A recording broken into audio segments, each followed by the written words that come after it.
So for part 2 of this lecture, we're going to be looking at a few different factors that impact on chemical reactions, so building on what we learned in the first part of this lecture. Firstly, the factors that affect what we call the rate of the chemical reaction, which is basically the number of times the chemical reaction is happening within a given time period.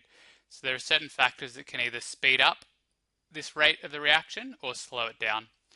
We'll also look at things like energy transfer in chemical reactions, so the role of the energy that is basically being used to start the chemical reaction. We had an introduction to that in the first section where the collision had to meet the activation energy for the chemical reaction to proceed. And there's these two types of chemical reactions that we'll investigate: the exothermic reactions and endothermic reactions. Exothermic basically means that overall the reaction is going to release energy as heat, whereas endothermic reactions will actually consume more energy than they release. So we've got a definition here for the reaction rate, which is basically the rate at which reactants are converted into products for a given chemical reaction. And we assess this in a time period. So chemical reactions happen quite quickly. So you might be measuring the amount of chemical reactions per second or per minute, depending on how you're going to be measuring it. But for our purposes, you can just think of it as the amount of reactions happening in a given time period, say per minute. And you can also think of this as basically tracking how often the chemical reaction will occur.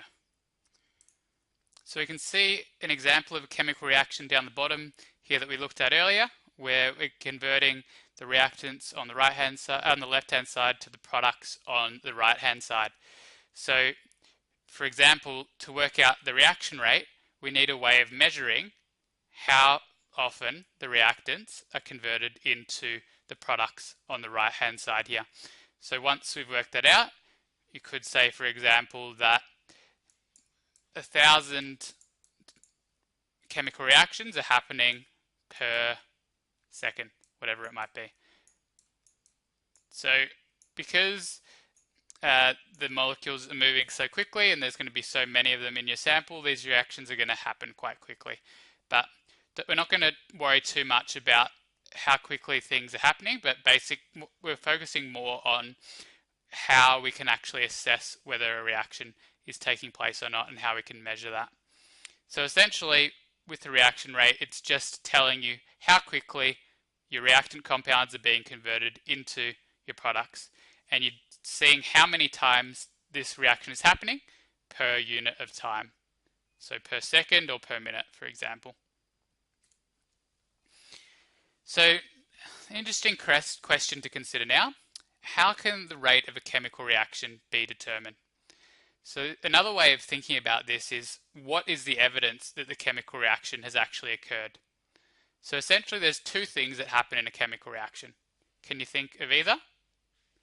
It's basically the breakdown of the products, because the breakdown of the reactant, because you're turning them into something else. So that's one thing you could track. You could track how often the reactants are being broken down. What's the other thing that's happening in a chemical reaction that you might be able to track? Products are being created. So that's the other thing we could possibly track, the amount of the product that's being made. So essentially that's what we've got here. There's two different ways we can assess the rate of the chemical reaction: to determine how much product is being formed within a particular time period, or the other way is you can actually measure the amount of reactant that's being broken down or consumed in that given time period. So in theory, if you measured it using both these approaches, they should be identical, because you can only get a product formed if the reactant is broken down. So that means you can essentially use either of these two ways to actually assess what the chemical reaction rate is for a particular chemical reaction.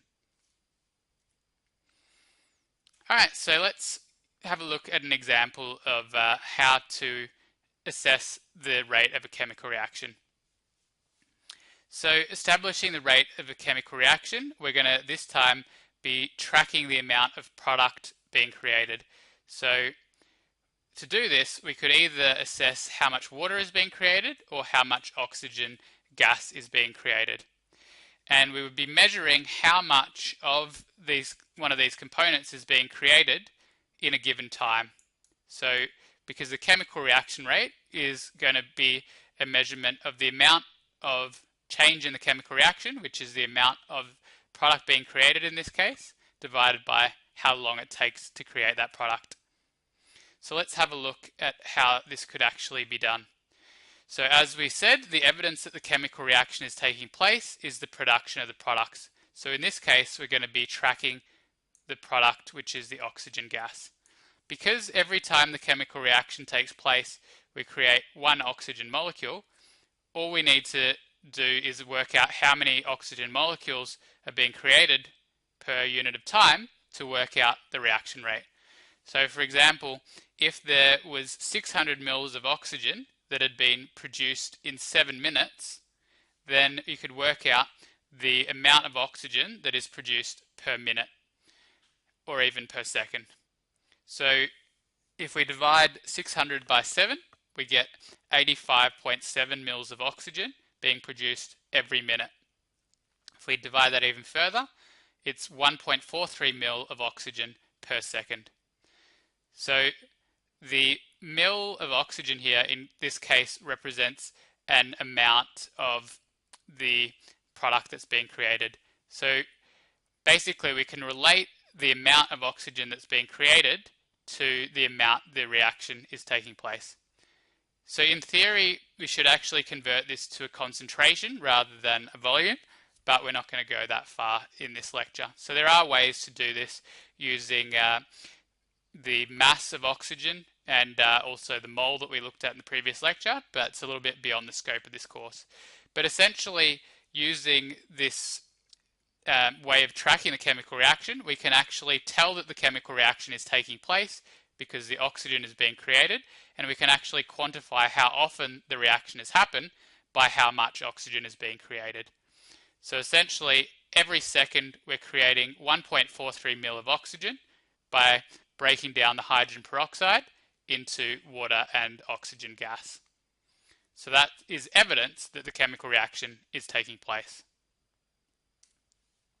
So this time we're going to try and track the other option to assess the rate of a chemical reaction, which is how much reactant is being used up. So this time we're not looking for the creation of something, we're actually looking for the removal or breakdown of a particular component. So if we look at the way we're going to work out the chemical reaction rate this time, again, it's the change in the concentration, but this time we'll be looking at the change in concentration of the reactant rather than the product. So to track the rate of the chemical reaction this time, where ethanol is being broken down in the presence of oxygen, this is actually a combustion reaction. And remember, all combustion reactions are redox reactions that we looked at in the previous session. So oxygen is actually accepting hydrogen from the ethanol, and that means the oxygen is being reduced and the ethanol is being oxidized. But what we're focusing on in this slide is the fact that the ethanol is being broken down into the water and carbon dioxide. So how we're going to measure the amount of ethanol that is being broken down per unit of time to work out the rate of the chemical reaction. So in this case, the evidence that the chemical reaction is taking place is the decreased amount of ethanol, which is one of our reactants. So it's really quite simple, because all you have to do is measure the amount of ethanol you have at the beginning of the reaction, and then after a period of time has passed, for example 70 minutes, you then measure your new amount of ethanol in your reaction mix.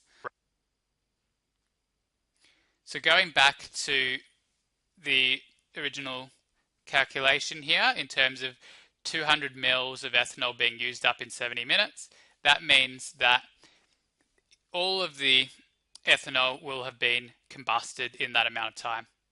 So we don't want to see how much is happening per 70 minutes. It would be more convenient to look at it per minute or per second. So essentially, to do this, we can just divide the 200 mil by 70, and that will give us the amount per minute.